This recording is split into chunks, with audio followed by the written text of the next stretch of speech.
And I'd like to just recognize a couple of names. Firstly, to our guests from the city of Johannesburg, to our executive mayor, Councillor Parks Tau.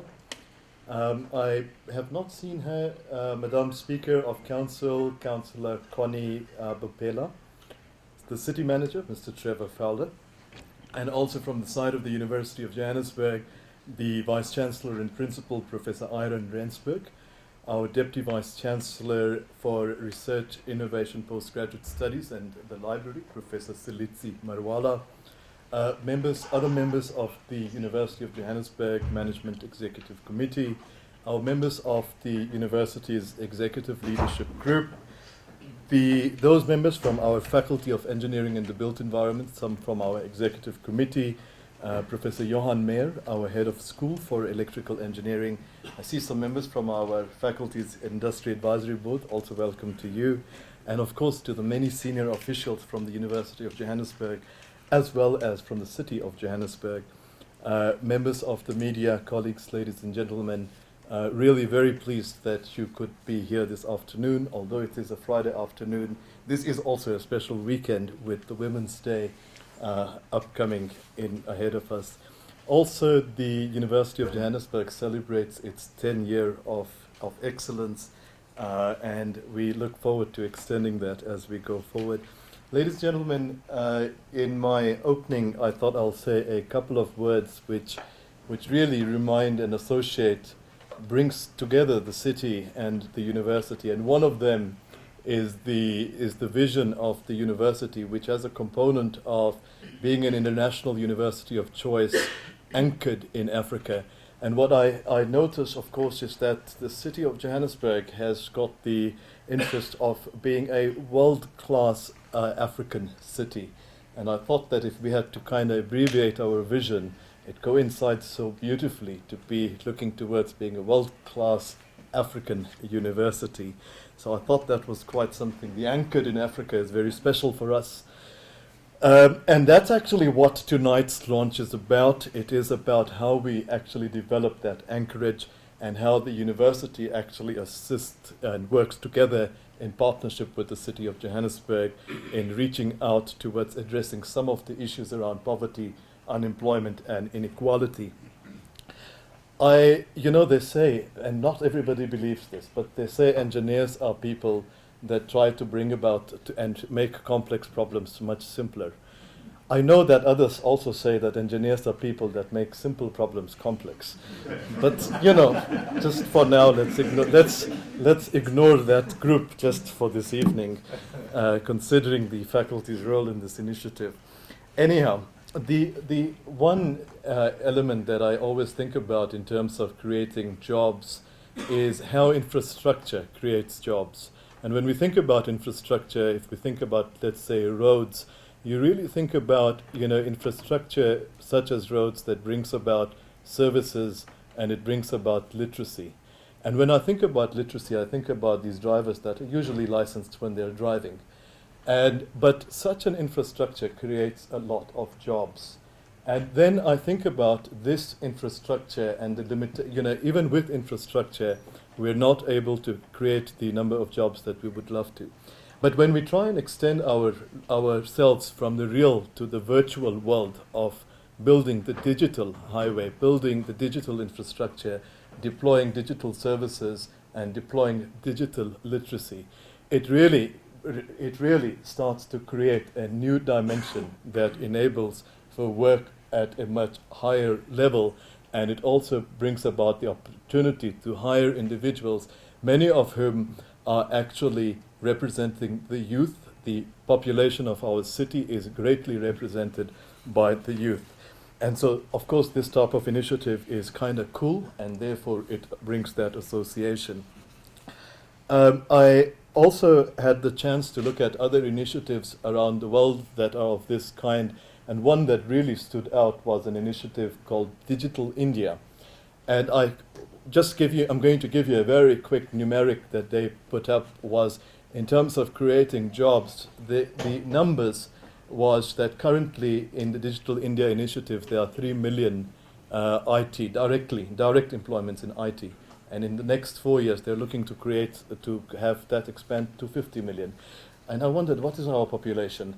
So, you kind of see the potential, and that's only in the direct employment. So some couple of months ago in February, I got a message from Professor Selitsi Marwala. I think it was 10 o'clock at night and something like that. And he said, well, why don't we get together and bring about this initiative? I was fortunate we engaged colleagues in the faculty, particularly the School of Electrical Engineering, and the momentum picked up in March. We marched forward with the agreement, and I must say that I thought that we are looking at an agreement that will come to realization in 2016, and here it was already in August 2015 that we had made great strides. I also think that the initiative is, and we will have you'll have a short presentation on the initiative, but that potential of not only looking at citizens, but looking at what I call them as netizens, people that move from citizenship through this digital literacy towards becoming netizens. Netizens are not only just people, today they are people, but if you think and look into the sky at night, we have a clear sky. We have some 5 billion connected, not so connected stars, but we have connected devices today, often known as the Internet of Things. You look at projections 2020, you look at this projection becoming in the region of 26 billion, and you just think about how netizens expands the world from the real to the virtual world, which will enable for delivery of services much more uniquely than we do today. Since we were talking quite a bit about jobs, I thought that it would be incomplete without a quotation from Steve Jobs. And but this is a quotation that I think is really great because it is one that says that innovation distinguishes between a leader and a follower. And when we have an initiative such as this, what we're actually doing is that the Faculty of Engineering and Built Environment, we tend to rethink, reinvent. You've heard this many times when you think about the University of Johannesburg. And we keep thinking about how do we reinvent, how do we innovate. And we keep looking at avenues of become innovation intensive. We think about not only delivering engineers and engineering technologies that we do anyway, not only delivering professionals of the built environment, but we wish to distinguish ourselves through innovation by delivering leaders of engineering, leaders of engineering technology, and leaders in the profession of built environment. So with those very, very few words, I have really the honor of also introducing our Vice Chancellor and Principal, Professor Iron Rensburg. So I'm going to be doing that. But you're looking at me because you're reminding me that we have a video behind me. So the video is going to come back, and this will show you how if the city's priority office and the university's priority office, which happens to be our faculty in this case, works together, we can get something going on in a very short space of time, and that's going to come up just now.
There, yeah.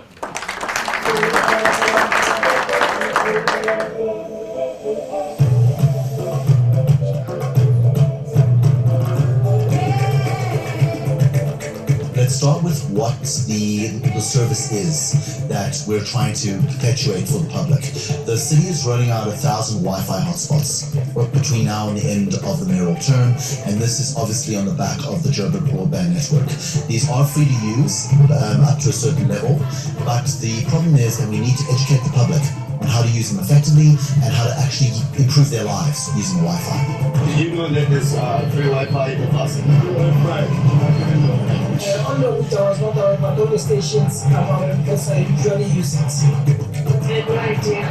Now, you can't just expect people to go to a website or use an app on their phone if no one's shown them how to do it. So we actually need people to literally go out there and create the habits of consumers who are going to use the Wi-Fi. It's a prime opportunity for youth.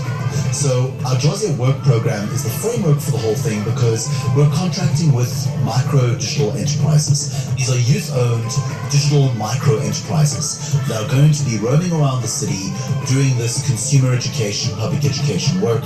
They will be literally going out onto the buses, into the public spaces, taking tablets with them, and basically showing people how on their phones to access our new Maro Jozi or cloud-based platform.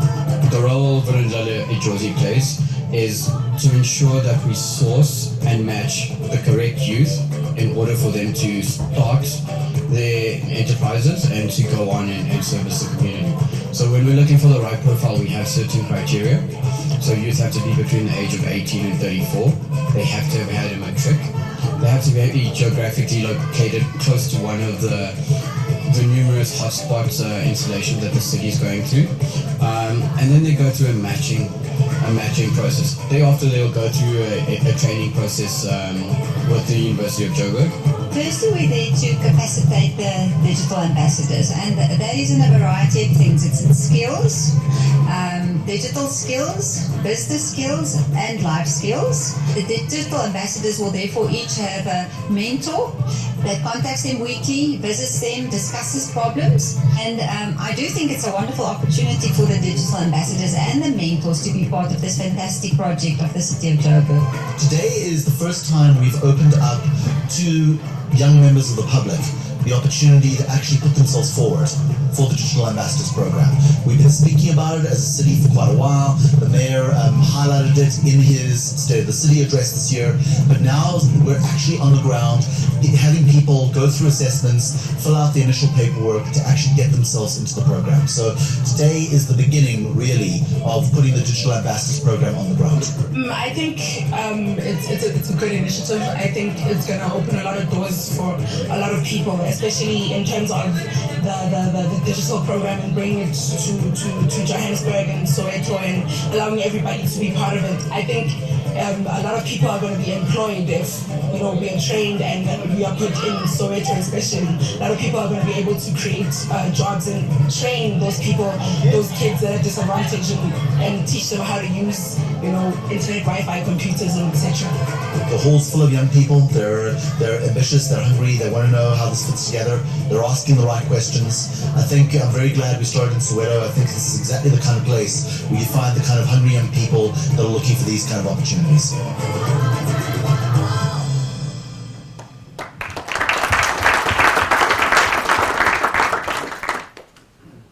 Okay, so my part is very simple. It's just to show the actual portal that we're talking about, Maro Jozi, and how it's going to be working. And I'm just going to take it through very part. This is the way everybody, when they log in, they're going to be able to see the first screen. The first screen, what is being populated with, check in. I mean, most of our people already, they've got their own accounts in different social media and different places, so we don't want to be creating something new. They will be able to log in from those particular drop down. And if we log in, I will just use the simplest one that I've got.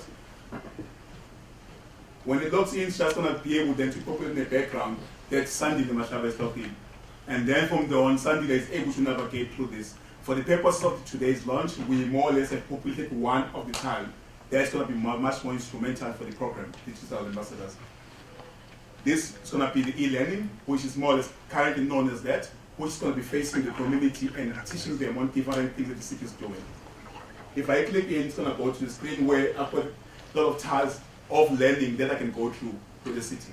But for the purpose of this, again, we've chosen Jozi at Work as one of the programs is matured enough within the city. And if I go into it, it's automatically going to take me through to the learning itself. And then in this particular part, I'm going to hand over to Studuzo just to take through what is there and what it does. Thanks, Dalile. So once the user has navigated to the content section of this, we can present the content in a number of formats. The first one being a video. So I'm just going to put this on pause for the purpose of the time. But this video could be just a simple video showing a particular piece of content. We could also interject the video with certain quizzes as we're going through to just find if people are learning as they're going through on that particular video. Or we could use the classical sort of drop some documents in there or presentations or other videos that could be supporting the main content in the screen. And as I'm working here, I could also then post replies to the content if I need more content or I need more guidance. Then we can sort of have that interaction with the user at this part. If I happen to like this content very much, I'm not just stopped at working within the portal. If you notice in the top right-hand corner there, I can email this link to other people. I can like this, I can post it to my Facebook timeline if I'm a netizen, as it was called earlier, or I can tweet on it and just expanding this platform to other areas where I'm also showing my friends, as an example, that here's some content that the city has made available, and please come in and actually have a look at it. The other part which is important is like close part of this, it's the feedback part. We feel very important that people can give feedback at any given time. So we understand exactly where things need to be improved and what different things to be done on the particular platform. And the other part which is important again, knowing that the city is putting hotspots around the areas where people are traveling. If, for example, I'm traveling home and I want to get this material with me, I can download it, have it on my device. When I get home, then I can go through it. And I can study through it. In some of the cases, go through the quiz, and automatically when I come back and plug in again, it's going to upload that I've done the course already, and I'm able then to be able to be recognized. One thing in the background that is not going to be shown here is the fact that we can be able to trace when people have done the course, who have done it, because I've logged in with my name. So automatically, if I've done the course already, I can be able then to be ticked that I've done the course. I've got the knowledge about that. I'll hand over to Jack just for a few minutes. Going to just take us through where the future is and how we're looking at this again. Just very quickly, because obviously what the team from Microsoft have shown you is just the platform itself, which is currently under development. What we are going to show you is over the next week and a half what's going to be on there as we start loading up some of the content. And as you can see, it's designed for very low-level internet users, people who don't have a great deal of experience working with online tools and online systems. And we've created a series of different categories of assistance that we can give to the public through the Marua Jozi portal, which is actually free to use as long as you stay within the portal itself. And as you can see, we're looking at call and message functions, information, emergency, banking, transport, city services, vouchers and deals in education. We can just scroll through a couple more slides. As you can see, the idea here is to draw in the possibility of actually creating outreach for a range of different digital services. Some of them do create very real savings for people, such as being able to use WhatsApp for both messaging and calling for free within the context of the platform, Skype, creating email. A lot of people that have no history of, or no regular history of access to the internet often don't even have an email address, and that's an important factor. We can just scroll through quickly. So, for example, city services, as the city citizen engagement platform builds out, this will become more and more robust as a way of raising particular issues with us that can then be resolved, and you can choose to receive alerts through this app or in real time to your phone. And then there's also the opportunity, of course, to create a range of opportunities for learning. There's the Hello Teacher and Hello Doctor apps are about access to professionals that are already out there in the app space. Khan Academy has been used very successfully by our Vulnerable Jozi partners Harambee to bridge the gap between people's matric level or pre-matric level maths and science, and actually get them up to standard for the job market. So these are the kind of opportunities people can start using on their phones as part of our Wi-Fi hotspots and as part of our public value. You can just go for it. The idea of using obviously a location-based emergency app is very appealing for lots of reasons. Our emergency services are actually very interested in using this in informal settlements, for example, or in areas where addresses are not necessarily clear. And these are the kind of things that will be important as the program evolves, being able to use location-based technology to improve and introduce efficiencies into services. Obviously also the idea of maps, the idea of search, and Fun in the City, our tourism section, Joburg Tourism, are going to be populating with a series of links and information for people to use, turning people into tourists in their own city as well as, well, for tourists. You just carry on. And then the transport links, there's a variety of transport information that can obviously create value for people in the field. Vouchers and Deals Mo Wallet is real. It is the winner of our Hack Jozi app competition, and it creates a voucher system for spaza shops in areas that don't have as much formal retail. And we made the commitment with Hack Jozi, our city hackathon, that we would be adding the app onto the platform, and that is the intention. But obviously there's the potential to also channel airtime deals and various kinds of vouchers through the platform as well. I think there we go. And then obviously we want to be able to bring people into the net of Jozi at Work, Vulnerable Jozi, and also introduce them to other online job search tools, as well as connect them with the e-tender portal, which is emerging via national government, and also resources that allow them to start and finance a company. There's a lot more resources online than people realize, so you can see it's the full scope of possible life online, starting from the very basic all the way through to some quite robust tools to help people improve their lives.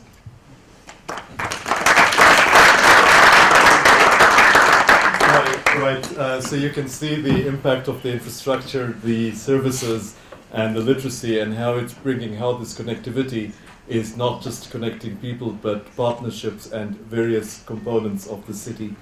So with those words, now we'll really introduce to you our principal and Vice Chancellor, Professor Rensberg. Just a quick, his biography was very long, so I'm going to shorten it a little bit.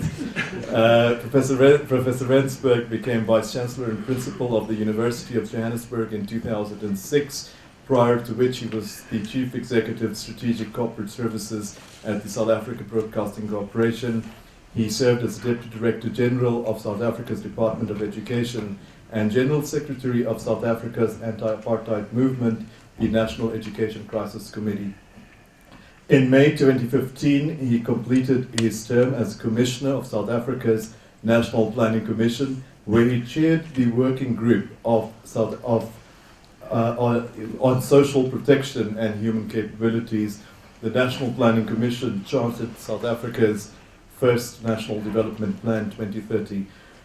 Together with South Africa's Deputy Minister of Education, Professor Rensberg, is co-chairperson of Education Dialogue South Africa.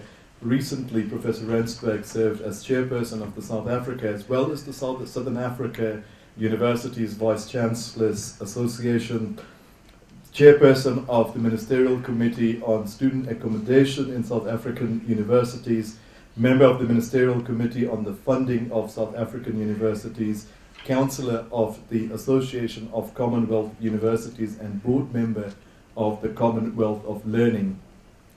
Professor Rensberg holds the Doctor of Philosophy in International Comparative Education from Stanford University in the United States, where he completed his dissertation with distinction titled Collective Identity and Public Policy from Resistance to Reconstruction in South Africa, 1986 to 1995.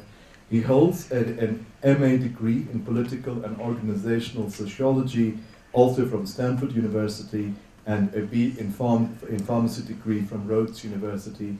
In 2004, he completed the Global Executive Development Program from the Graduate Institute of Business Science, at the University of Pretoria, where he completed his dissertation with distinction titled Unleashing Peak Performance and Resilience in Times of Great Challenge, How True Leaders Make the Difference.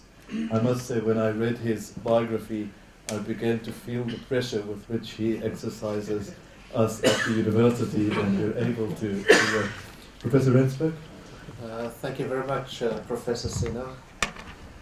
Let me begin, of course, by saying it was wonderful to have the executive mayor announced with a drumbeat here at the University of Johannesburg, so that the message could go out that the first citizen of the metro of the city is right here. So I just want to acknowledge His Worship, the executive mayor, Councillor Tau. It's really wonderful to have you, and if there's one thing that I will walk away from in the conversations this evening is that this partnership inspires, that this partnership uplifts at a personal level, and I'm certain at a collective level as well.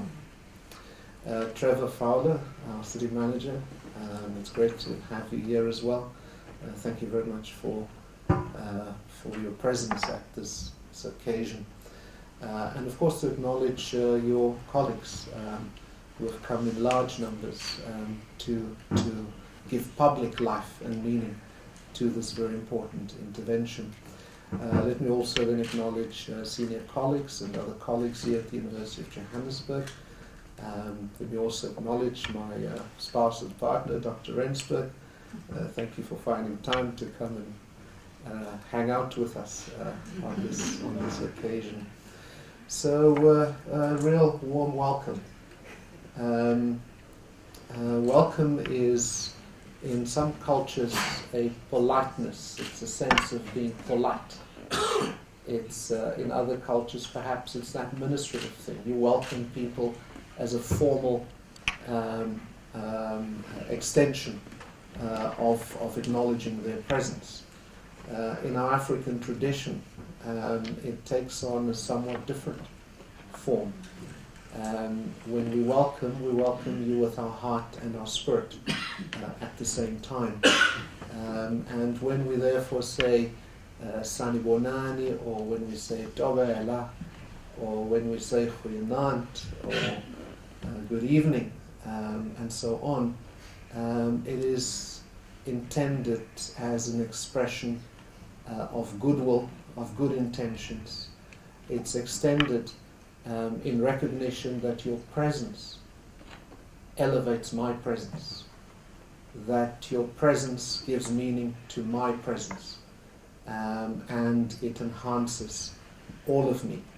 And so in that spirit, I extend a warm welcome to each one of you who have found time on a Friday evening, as Saurabh reminded us, on the eve of Women's Day, a very important moment in the life of our nation, men and women. So thank you very much for finding time to come out on this occasion. And I hope it will become self-evident in a short while why I use the word inspiration and upliftment. I think it is self-evident to all of us that human society and our planet is in deep crisis. It is self-evident that if we continue to track in the manner that we are tracking in human society, of exclusion, of widened inequality, of deepening poverty, then I think it is fair to say that it won't be long that the majority, the vast majority of our people who don't feel included will find less appeal in the idea of society. They will find less interest in the idea that human society has a foundation, philosophical, political, social, cultural, economic, and human society exists to advance all. So we're close to that point where, as one of our colleagues puts it in stark terms, where human society will simply empty out its meaning. And so there's grave risk. In the instance of our own nation, inequality, together with that of Namibia and Botswana, sits at the wrong end of the spectrum of deep inequality. It's also evident to all of us that our planet is in profound peril. You look at climate, you look at water, you look at energy, you look at food, you look at our cities across the vast continent of ours. We are imperiled. And we're imperiled by the choices that have been made by those who have walked before us in public policy and in leadership, and in the private sector leadership, and for that matter in civil society.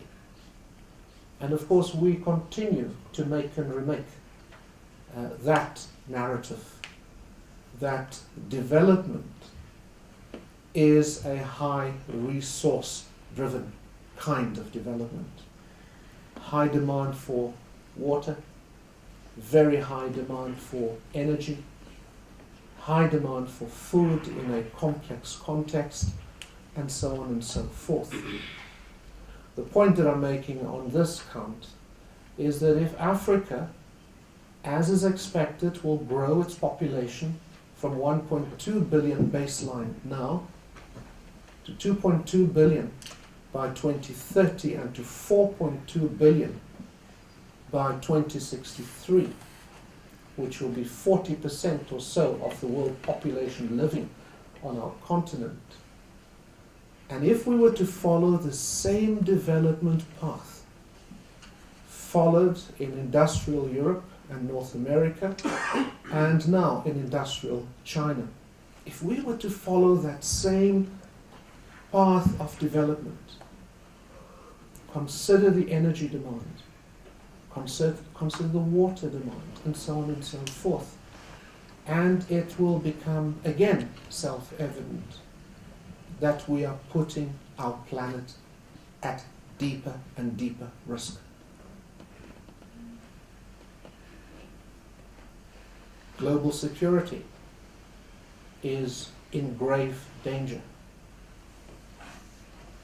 16,000 nuclear warheads are trigger happy, trigger ready as we speak. And an important deal is currently debated in the US in order to tackle just one aspect of global security, referring here to the deal with Iran. It is also evident that global governance and leadership incapacity is at its deepest level. And so society is looking for leadership. Human society is looking for leadership. Our planet is appealing for leadership. Globally, regionally, nationally, here in our city of Johannesburg. For me, the beauty of this initiative is that it inspires hope. It demonstrates what is possible. It demonstrates how we can secure human society for the future. In practice, it creates hope. It creates the possibility. In a city with young people struggling to find unemployment and often giving up on finding employment, we need hope. We need to be able to point out to initiatives, private and public, that create hope. And it is there where my question and concern about leadership sits. Private, public, civil society. And so this project creates the hope. It inspires, and I believe it's only one of a series of initiatives. And watch the space, that's all I want to say, in our partnership with the city. Watch this space. So, your worship, it is indeed a wonderful moment for me personally and as Vice-Chancellor of this university to be able to shake hands with you and to carry forward the hopes and the aspirations of the people of this city. Its mayor and leadership of the city and its university and leadership of the city. One of the things, and I'm going to stop shortly, one of the things that I continue to draw inspiration from in my role as Vice-Chancellor of this University of Johannesburg is the name Johannesburg. It comes with extraordinary honor and privilege, and of course with extraordinary challenge, but with the opportunity to provide leadership, with the opportunity to think differently about things, differently about human society, differently about the planet, differently about global governance and leadership. Because nothing is inevitable. There is nothing that says that this is the natural, logical path for the next 50 years. We can make a difference. We can do things differently. And so when I wake up each morning fully appreciative of being Vice-Chancellor of the University of Johannesburg, it is the inspiration, the charge that comes with carrying the name Johannesburg, one of Africa's younger, great cities, Africa's most cosmopolitan city, Johannesburg, a city with so much energy, so much passion, bustling. I almost said hustling as well, but bustling. Doesn't sleep. Yeah.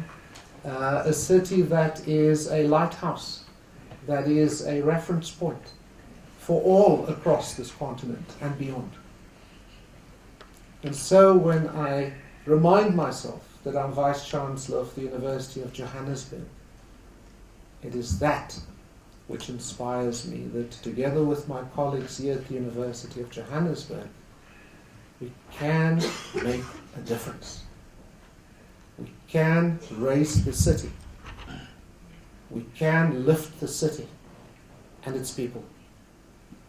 And so when we therefore launch through you this evening this initiative,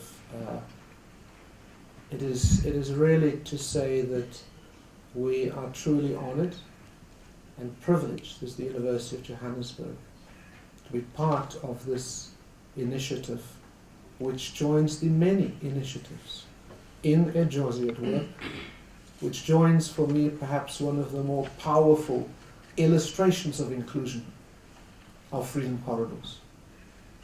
And so let this become an expansion, the digital version of this city under your stewardship.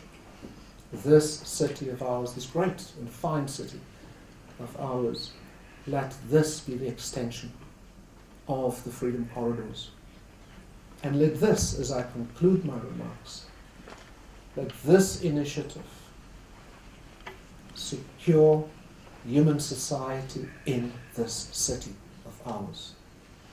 Let this project enable us to create hope and inspiration. Let us, through this project, realize, even as we train at the detail level, even as we do the work with Harambee, as we do the work with UJ, as we do the work with the teams and those who will join this movement of ours, this new freedom corridor of ours, let all of us recognize that the project is not just a project, it's not just a tender. It is a project that will and must fundamentally link those who feel left out and are left out to bring them into the city and for them to take ownership of the city. So we're delighted to be part of this initiative, to be able to bring our academic, I almost said we use the word prowess, but to bring our academic and intellectual insights and experiences through the curriculum, through the training.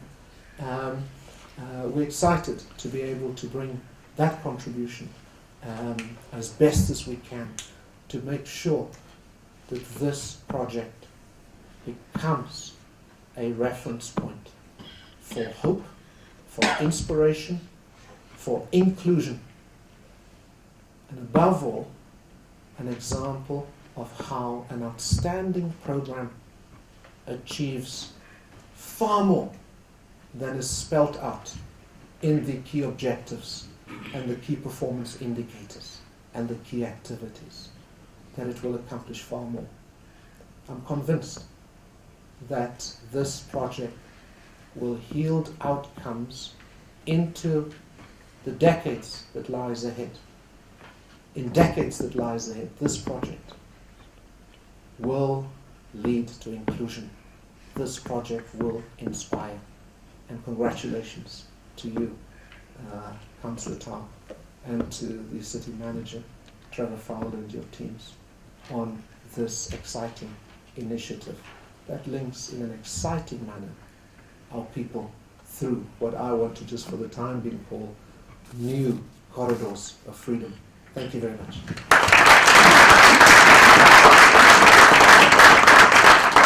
Right, Vice Chancellor, thank you very much for once again emphasizing how the University of Johannesburg, together with the city, can actually solve many of the problems that we experience. Ladies and gentlemen, you noticed that this program is called the Jozi Digital Ambassadors, and there was a lot of diplomacy that went behind the scenes, and a lot of that role was played through our Deputy Vice Chancellor, Professor Selitsi Marwala. Professor Marwala is our Deputy Vice Chancellor. He has a portfolio. It's a fairly extensive portfolio. Looks into research, into innovation, into postgraduate studies, it's actually and library, but it's actually a lot more than that in the current phase. Professor Marwala also served as our former Dean for the Faculty of Engineering and the Built Environment. So I'll be calling upon Professor Marwala to introduce his workshop, the Executive Mayor. Professor Marwala. His Worship, Chancellor Tau, our Executive Mayor, Vice Chancellor, Professor Iron Vansbeck, Executive Dean, Professor Sorab Sina, and colleagues. I would like to also acknowledge Jack and Oscar for the late night meeting when we were deciding on this project at an unspecified location. It is, distinguished ladies and gentlemen, it is indeed my pleasure to introduce to you our Executive Mayor, Councillor Pax Tau. Councillor Mpho Pax Tau is a South African politician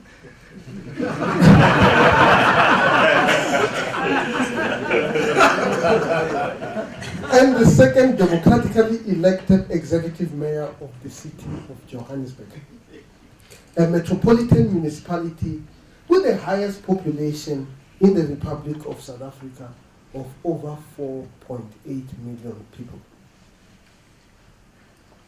A brutal system of racial segregation in South Africa, enforced by apartheid rule of a minority from 1949 to 1994, sparked Mayor Tau's interest into politics at a tender age of 14 years. He grew through the political ranks and took up leadership roles in anti-apartheid organizations that included the Congress of South African Students, COSAS, and the Soweto Youth Congress. His strength and passion in the political space saw him subsequently elected to increasingly challenging roles in youth organizations in the country at the time. He took on more responsibilities as he joined his political icons at the forefront of South Africa's liberation struggle until he was eventually elected the city of Johannesburg executive mayor in the year 2011. This election presented Mayor Tau with an opportunity to steer the wheel of transformation of the city, marked by stark contrasts between those who enjoy the higher standard of living and those who struggle to make ends meet. Notwithstanding ongoing challenges, today the city of Johannesburg is a city that inspires through its developmental local government approach. It continues to receive a number of accolades as it strives to create a place. And ladies and gentlemen, that was part of the introduction. To create a place that does not treat its citizens as passive recipients of government services, but rather as active agents in shaping their futures. This is evident in initiatives such as the Corridors of Freedom, which is designed to reverse the spatial segregation legacy of apartheid, and the Jozi at Work, which has created an opportunity for the people of Johannesburg to partner with the city in the delivery of municipal services. And the city manager knows we spend a great deal of time talking about how we can improve service delivery in our city. Also, among the many other initiatives led by Mayor Tau to turn Johannesburg into an equitable, non-racial, prosperous, non-sexist and just home for all is the Vulindlela Jozi youth program, which is aimed at breaking down barriers to opportunities for the youth in the city. In addition to these developmental programs, the city of Johannesburg has partnered with the University of Johannesburg to take up the global challenge of bridging the digital divide in the city through the Jozi Digital Ambassadors Program, which is being launched today. Ladies and gentlemen, please join me in welcoming the City of Johannesburg Executive Mayor, Chancellor Parks Mpho Tau.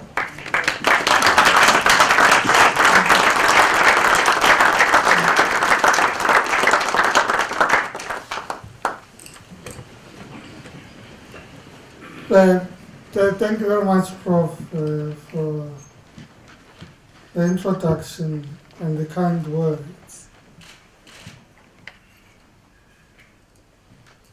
Of course, our host, the Principal Vice Chancellor of the University of Johannesburg, Professor Aaron Rensburg, again, Deputy Vice Chancellor, Professor Chilitsi Marwala, City Manager and colleagues from the City of Johannesburg, Executive Deans, ladies and gentlemen present today. You know, recently,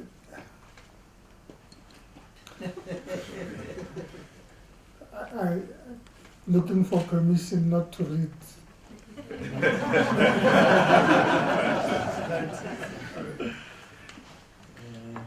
Recently, I participated in a session at the Vatican City convened by His Holiness the Pope to discuss the role of cities in addressing the challenges that we confront in our great universe and the world, and to chart a way forward on a number of issues that are critical to development and to the challenges of unemployment, poverty, inequality, modern slavery, climate change, and a whole range of other issues that His Holiness is championing and has assumed leadership, particularly on matters around modern slavery and the development challenges faced by the people in the developed world.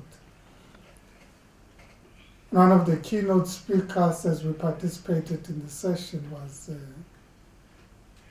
Jeffrey Sachs, Special Advisor to the UN Secretary General on the Sustainable Development Goals.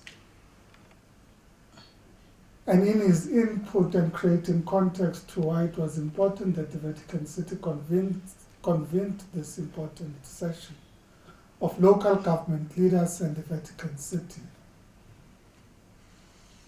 In his input, he reflected on the role that cities play in driving the development agenda, but also the reality that cities have the opportunity in many ways to overcome the limitations of sovereign states and the multinational agreements that are reached to confront development challenges. He also reflected on the need for cities to build dynamic partnerships with research and academic institutions as a means of driving their development agenda and building dynamic partnerships between themselves in the best interest of society. Needless to say, my input was supposed to be 3 hours later. I changed my input completely. And I decided to share with my colleagues and the leadership of the Vatican City the work that we're doing. With, of course, the two large universities in our city, Wits and UJ. And reflected in particular on the dynamic partnership that has evolved with the University of Johannesburg and some of the key flagship programs that we're driving with this university. Amongst those was to reflect on the partnership we've entered into through Resolution Circle and issues around research in the green economy, new enterprises that we can incubate and grow from a green economy point of view. But most important, I spent a bit of time talking about the initiative that we're launching today. And I have to say some of the things they said I must say.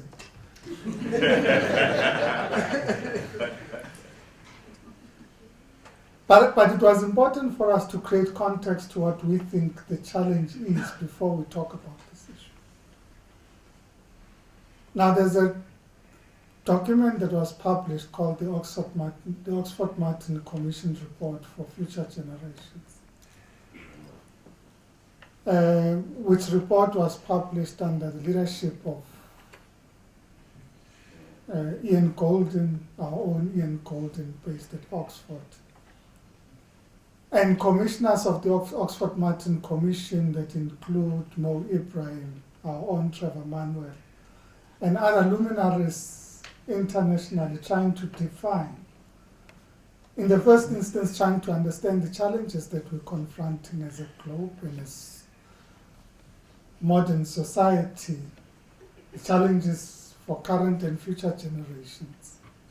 But to define as part of that report what needs to be done.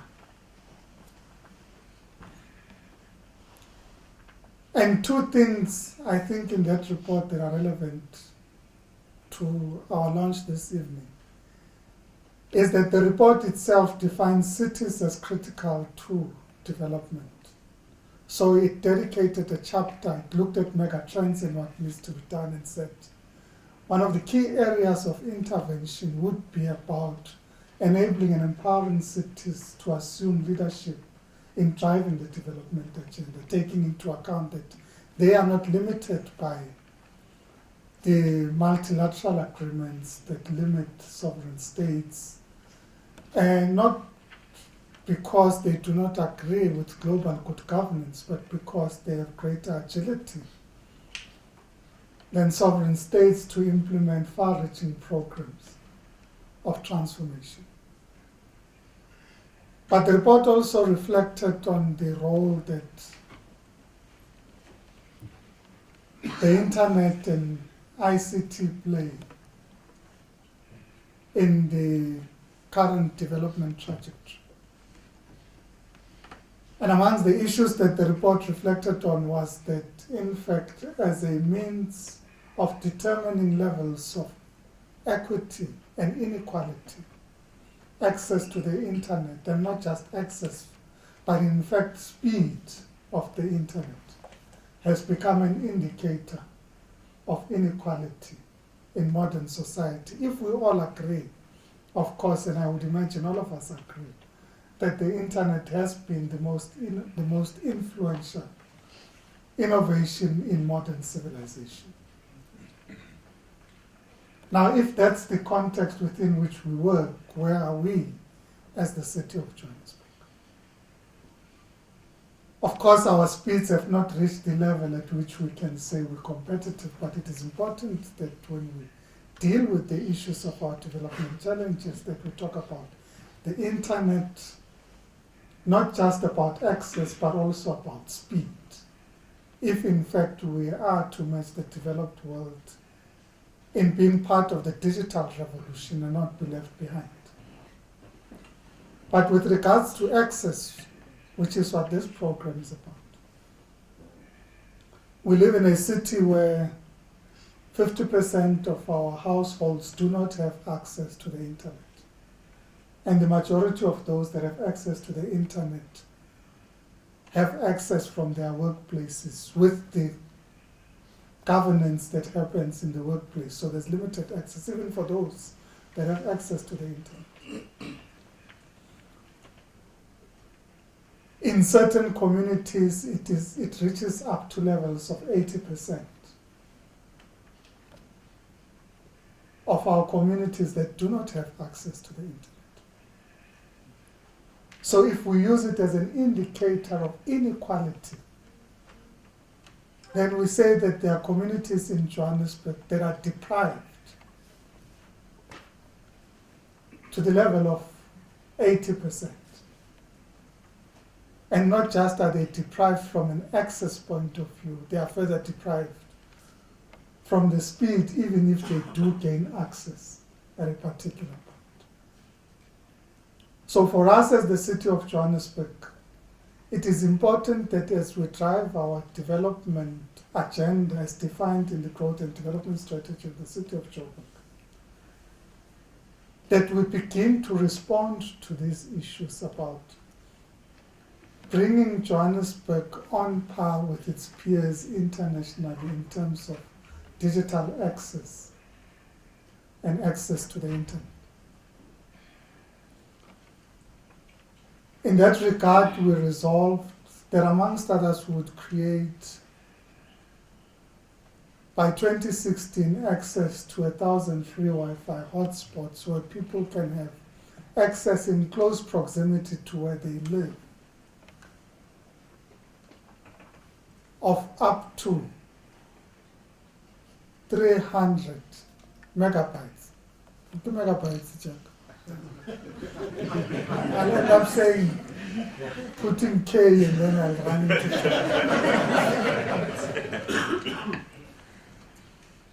Per day, per user. And that's the target. It's 300 megabytes per day per user. So that in fact, in close proximity to where you are, you're able to have access to the platforms that we're launching this evening, but broader access to the internet. You can download applications, you can set up an email address, something many of us take for granted these days. You can set up your email address, you can WhatsApp and literally communicate with people, at least for the amounts that we've allocated to you for free. And for those that would want access to home, that we create a platform from which they are able to gain access to their homes. But that comes at a cost, but at a minimum, in close proximity to where you live, you should be able to gain access. Not only is it about access, we recognize the reality that in fact, digital literacy is equally important.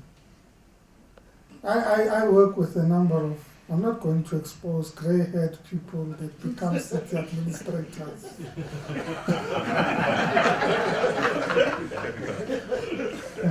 And I'm sure when they open their smartphones, they generally use it as a telephone, the age-old telephone, and maybe a telex. It has converted into a modern email facility, but pretty much they live in that era. So it's not just about saying I have access to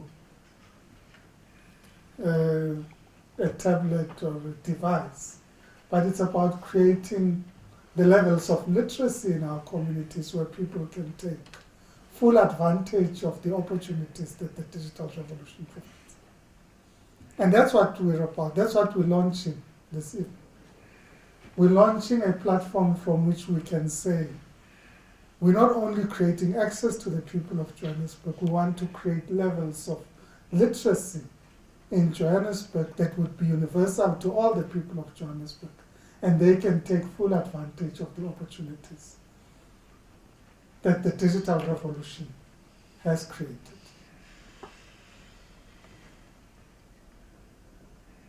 At the back of this are the initiatives that were presented earlier, and further initiatives that we're continuing to launch. As part of the initiatives are the Khan Academy related initiatives where we can give online support to learners in high schools, whether it's mathematics, science, and so on established platforms where they can be able to gain access to learning. But we're also using our libraries as a platform to gain access to recognized university training on massive open online courses through what we title, because we're in South Africa, so we can't say MOOC, otherwise we confuse people.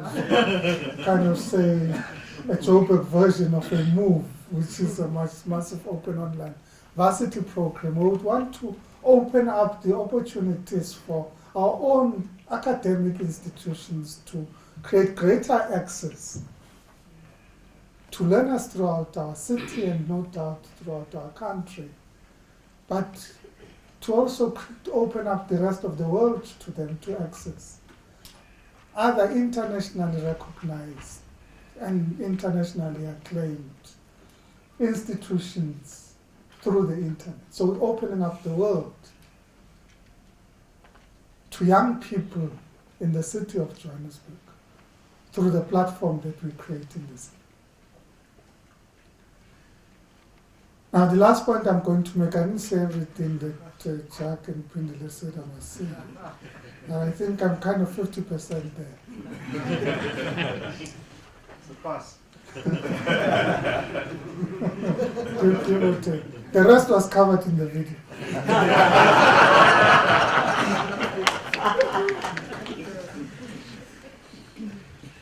The last point I thought I should make was that we consciously and deliberately chose the University of Johannesburg. In fact, maybe I should create a bit of history. No, not to create a bit of context to where we came. Yeah, Englishman. I'm now trying to create this context to where we are.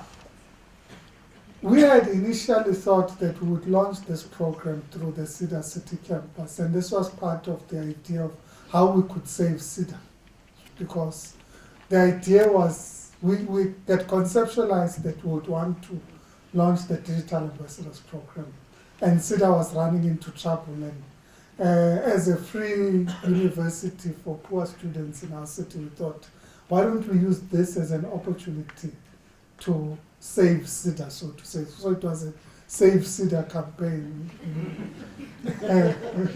so that we could be able to assist in the initiatives of saving Cedar. And we're still part of some discussions about how we could protect it. But when that proved to be taking long, to be complicated, and liquidation and all sorts of complicated processes, we met in the office, Oscar, Mongani, Jack, and went through a process of trying to define, so what do we do? And it was almost automatic that we reached a conclusion in less than 5 minutes that the ideal partner for such a project would be the University of Johannesburg. That it is an institution that has embraced transformation, that is leading in transformation programs, and that would be keen to partner in programs that are outside the general scope of the daily work that they do. So we kind of sent a team. I don't know where they met. Professor Marwala will indicate maybe privately where they met with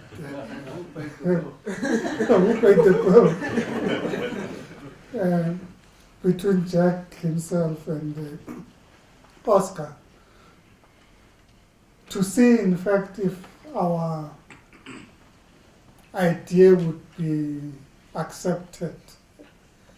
And we're quite excited that it took the University of Johannesburg not such a long time to come back to us and say, we're quite keen to partner with you, and we're ready to partner with you.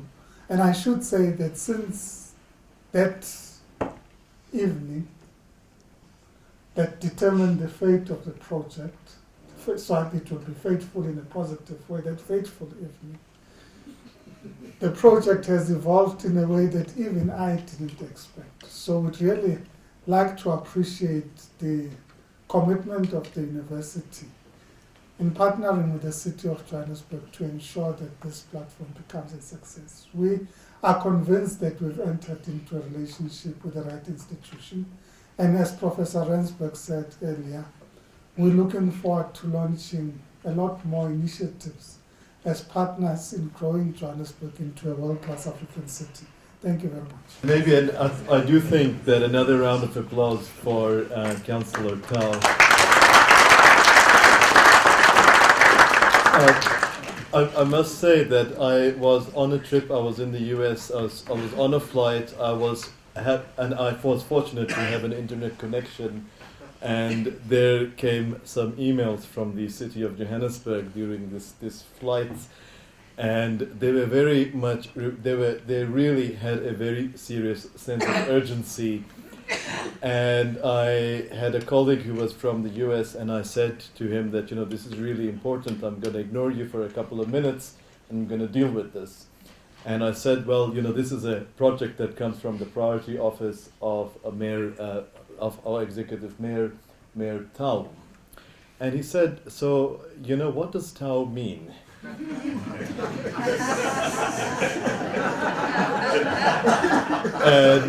And I said, he's just a lion. And he said, well, okay. And we have clearly experienced this in a very positive way, that it's moved over not just from a faithful, but I think to a faithful evening that we find in the loyalty that we have among our partners today. So thank you again very much for that. I think you said that it took you 5 minutes to decide. We believe it is too long.